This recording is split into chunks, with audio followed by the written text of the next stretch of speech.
The walking contradiction INFJ personality type is considered both kind yet blunt, reserved yet social, but more specifically, every INFJ holds the opposing demeanor of being both easygoing and seemingly uptight in some ways. Of course, they don't intentionally project these opposing qualities, and luckily, most people are completely oblivious to these countered qualities. But how is it that they can in fact be both? Welcome back, Psychos! Before we get into it, we'd love it if you liked and subscribed to our channel, as well as to click the post notification bell so you never miss a video. Number 1. The clash between their inner and outer world. The first and most obvious reason the contradictory INFJ is able to be both uptight and seemingly easygoing is the difference between their at times chaotic inner world and their harmonious outer world. With introverted intuition as their most dominant function, INFJs are naturally equipped with an elaborate inner world, one of constant problem-solving, future projecting, and observation. However, it's not always easy experiencing such an influx of inner thoughts, and since there is no escape or off button, these thoughts can get quite sporadic at times. In comparison to their outer world, in which, for the most part, INFJs are able to keep cool, calm, and collected, their inner conversations and worries can feel quite controlling and uneasy. In fact, some INFJs even claim feeling too controlled by their inner thoughts, leaving little room for the spontaneity that life has to offer. Of course, this isn't always apparent from the outside looking in, but if someone sticks around long enough for an INFJ to feel fully comfortable around them, they'll begin to see the inner chaos and structure that goes on upstairs. Which brings us to our next point. Number 2. Their uptight demeanor only becomes apparent to close friends and family. They say you never really know the INFJ fully until they let you, and that takes a considerable amount of time, vulnerability, and trust in order to get there. So, what exactly does the INFJ have to hide? Are they really as passive and peaceful as they seem when they're in the real world? Well, the short answer is no. INFJs have a hidden side to them, a seemingly darker side, and it all stems from this inner world we were talking about.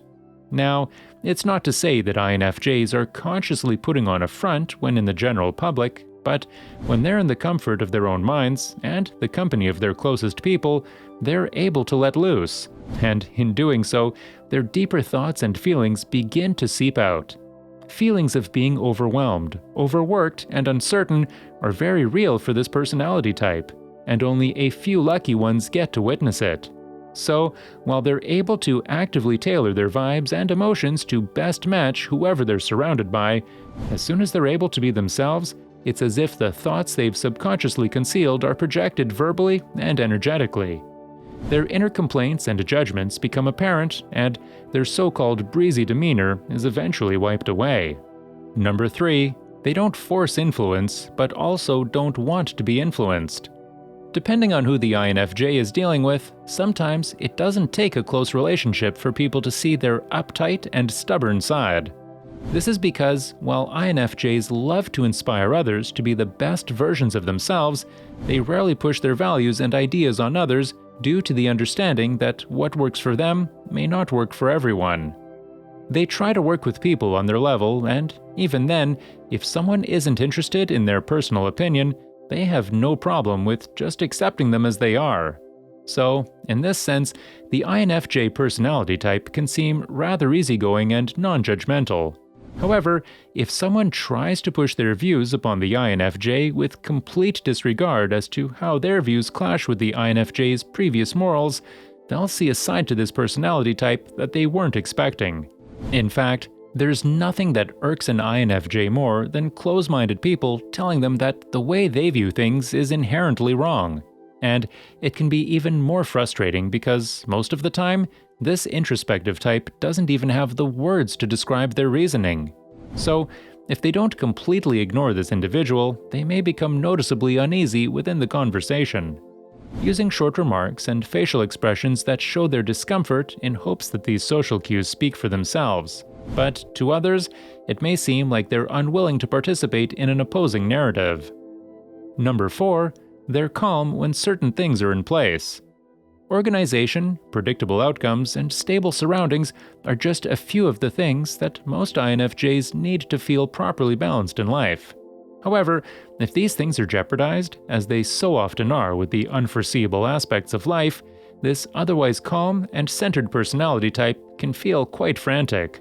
Sure, everyone goes through times when they feel like life has it out for them, but for the highly sensitive INFJ, it doesn't necessarily need to reach this point for them to feel seriously frustrated and on edge. Sometimes, they can get overwhelmed and uptight over the smallest things, and it's usually when they've exhausted their social and mental energy. But it can also happen in times of needed concentration. If they're being constantly disrupted or bombarded when they know they need a recharge, INFJs have no choice but to control their environment to avoid mentally blowing a gasket. It can seem harsh and unexpected in the moment, but when you're constantly absorbing surrounding energies, solving countless problems, and being the go-to person for other people's mental sake, taking control can be the healthiest move in order to stay afloat. In other words, INFJs wouldn't be able to be their easygoing selves if they didn't have moments of calling the shots. Number 5. They can easily be the calm to the storm. Sometimes, an INFJ's calm demeanor is all an act. Sometimes, they don't want to seem bothered because they don't want others to have that control over them. And other times, they don't want to seem bothered in order to bring a sense of calmness to others in times of disarray. Usually, INFJs aren't affected by certain information and situations as others may be because of their sense of deep understanding.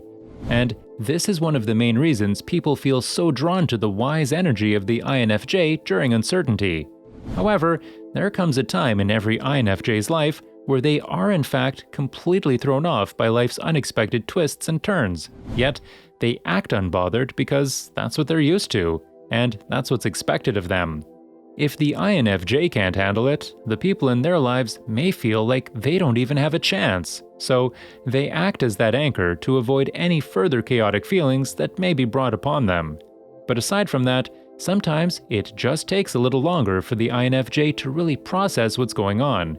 They use their autopilot lack of reaction and empathy to weather the storm in the moment, only to feel deeply disturbed by what has happened after the fact. Number 6. They don't communicate their boundaries until it's too late. INFJs can easily let things go for the sake of their longed-for harmonious life.